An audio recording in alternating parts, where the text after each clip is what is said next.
तो आप सभी को ये बात तो मालूम चल ही चुकी होगी कि किस तरीके से मार्केट में ग्राफिक्स कार्ड की प्राइस यहाँ से उठ करके यहाँ जा चुकी, नहीं यहाँ और ऊपर जा चुकी है, पता नहीं कहाँ तो ही जा चुकी है, लेकिन प्राइस बढ़ चुकी है। लेकिन इसका रीजन क्या है ये आपको पता है? सब लोग के हिसाब से अगर नॉर्मली अगर देखा जाए, जहां तक मुझे भी पहले यही लगता था ये स्टडी से पहले, कि ग्राफिक्स कार्ड क्या जो मेन यूज है वो गेमिंग है। और गेमिंग अभी जब सब लोग घर में है तो गेमिंग लोग ज्यादा प्रेफर कर रहे हैं और सबने अपना अपना पीसी बिल्ड कर लिया और लोग ज्यादा यूज कर रहे हैं या फिर ज्यादा लैपटॉप बाय कर रहे हैं, जहां से कंपनी को ज्यादा ग्राफिक्स कार्ड की जरूरत पड़ रही है, जिसकी वजह से इसकी रेट बढ़ गई है। Because rate is directly proportional to the demand. थोड़ा ज्यादा हो गया बट मैं आपको बता दूं, डिमांड बढ़ने की वजह से रेट बढ़ता है। ठीक है, तो बेसिकली ये फंडा होता है। लेकिन सिर्फ गेमिंग एक रीजन नहीं है। यहाँ पे हम बहुत ज्यादा बड़ा मिसअंडरस्टैंडिंग क्रिएट हो चुका है मार्केट में कि गेमिंग, लोग घर बैठ के गेमिंग कर रहे हैं और इसके वजह से ग्राफिक्स कार्ड की रेट बढ़ रही है।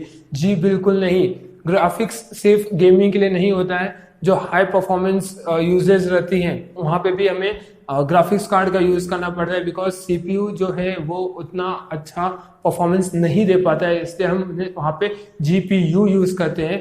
ठीक है, तो सबसे ज्यादा जहां पे यूज होता है आज के डेट में, जो सबसे करंटली चल रहा है ग्राफिक्स कार्ड का यूज, वो चल रहा है क्रिप्टो माइनिंग में। अब क्रिप्टो माइनिंग होती क्या है? क्रिप्टो वर्ड तो आपने सुना ही होगा, क्रिप्टो करेंसी जैसे बिटकॉइन, या फिर आज के डेट में जो सबसे ट्रेंडिंग चल रहा है वो है डॉज कॉइन।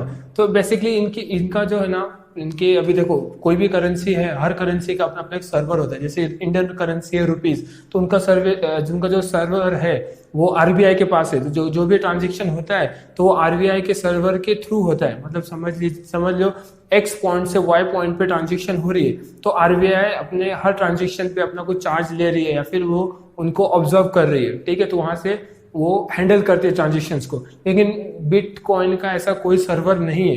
तो ऐसे जो बेसिक सर्वर्स आपके खुद के सर्वर्स बनाने पड़ते हैं अगर आपको क्रिप्टो करेंसी यूज करनी है तो इन ऐसे जो लोग सर्वर बनाते हैं उनको माइनर्स कहा जाता है, MINERS। ठीक है, माइनर्स कहा जाता है। तो ऐसे माइनर्स जो है वो अपने सर्वर्स क्रिएट करते हैं। तो ये कोई सर्वर एक तो सीपीयू पे नहीं बनता, इसके लिए आपको जीपीयू ही लगता है। ठीक है, लेकिन जीपीयू कितना? 1 2 3 4 5?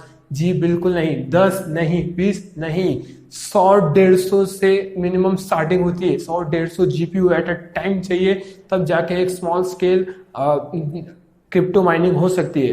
तो सोचो इतने सारे अमाउंट ऑफ ग्राफिक्स कार्ड की जरूरत पड़ जाती है एक छोटे से क्रिप्टो माइनिंग के लिए। तो सबसे ज्यादा जो ग्राफिक्स कार्ड का यूज हो रहा है वो इस जगह पे हो रहा है, और जिसकी वजह से demand time to time CPU से ज्यादा जीपीयू की बढ़ रही है, और इस बढ़ती डिमांड की वजह से बढ़ता प्राइस हो रहा है, और इसलिए गेमिंग में नहीं आ पा रहा है। मतलब जो आपको अगर गेमिंग के लिए चाहिए 1-2, वो नहीं मिल पा रहा है, क्योंकि होलसेल से ही सीधा लोग उठा रहे हैं। और आप ये सोचो, क्या सिर्फ 1 या 2 या 3 आदमी होंगे जो 100-150 वाला लेते होंगे, 100-150 जीपीयू लेते होंगे? जी नहीं, ऐसे 100-150 से ज्यादा हजारों लोग हैं जो 100-150 जीपीयू परचेस करते हैं, उनसे अपना खुद का सर्वर क्रिएट करके क्रिप्टो माइनिंग करते हैं टू अर्न मनी। ठीक है, तो इसकी वजह से this is the main reason why the rate of GPU rises from here to next level. तो इसी तरीके से और टेक्निकल अपडेट्स के लिए फॉलो करें टेक्नो कोडर्स को। अच्छा लगा तो वीडियो को लाइक करें, कमेंट करके बताएं कि अभी बिटकॉइन का क्या सीन चल रहा है। और मैंने डॉज कॉइन के ऊपर से एक रील बना के रखा है, तो जाके फटाफट उसे चेक कर लो। हमारे ट्विटर हैंडल और हमारे इंस्टाग्राम पेज को भी फॉलो करना ना भूलें। और चलिए इसी तरीके से हम मिलेंगे फिर किसी नेक्स्ट अपडेट की ओर। चलो बाय बाय।